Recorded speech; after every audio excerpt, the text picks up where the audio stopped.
Hi, shalom everyone. I'm going to continue this fantastic series, friends, of the daily page of Daf Yomi on page number 60 here in Masechet Zevachim, making fantastic progress at the moment. Now, a question is posed: does the holiness of the Bet HaMikdash remain even in its state of destruction? That is a question that is posed in today's page of the Gemara. Just actually recording this from Ramat Bet Shemesh Dalet. So very interesting. Among the Trumot and Masrot, the tithes that the Torah requires them to be separated from fruits before eating, we find the commandment to set aside something called Ma'aseh Sheni, the second tithes. Actually, we learned about that in the book of Devarim in chapter 14. And it's separated after the first tithes itself have been set aside for the Kohen and the Levi. Now, this produce, let's say, is taken by the owner and eaten in Jerusalem. And in the event that there is too much for him to bring, he can redeem the fruit and purchase food in Jerusalem that we'll eat over there.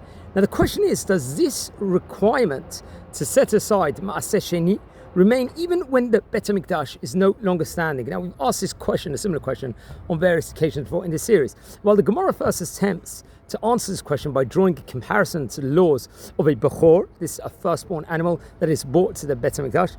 Ultimately, the Gemara suggests that it's dependent on the question whether Kedusha Rishona Kidsha Le'Shata V'Kidashan La'atid Lavo, does the holiness of the Bet HaMikdash remain in place even after its instruction? If there is no longer any holiness, then what would the purpose be to set aside now Ma'aseh Sheni? This is what Rabbi Adin Steinsaltz actually asks over here. Now, the simple reading of the Gemara appears, let's say, and to view the holiness of the land of Israel and that of the city of Jerusalem as being the same. So if the destruction of the Bet HaMikdash removes the holiness from land, it does so for Jerusalem as well. This, in fact, is the approach that is taken by the Tosfot.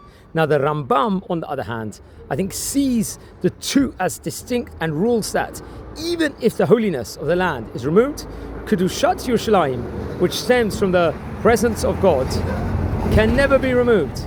With the return of the Jews to Israel under Ezra HaSofer and the building of the second Bet HaMikdash, the center of the Kedusha was, let's say, at that point in time, was the rebuilt temple, the seat of the Almighty, and the rest of the land derived its holiness from Jerusalem. Thus, the Rambam rules that even with the destruction of the Bet HaMikdash, Kedushat Ezra is going to remain forever. Very interesting, just recording this actually here from the city of Bet Shemesh, from Ramat Bet Shemesh Dalet. Wish you all a fantastic day and have a great day. Thanks.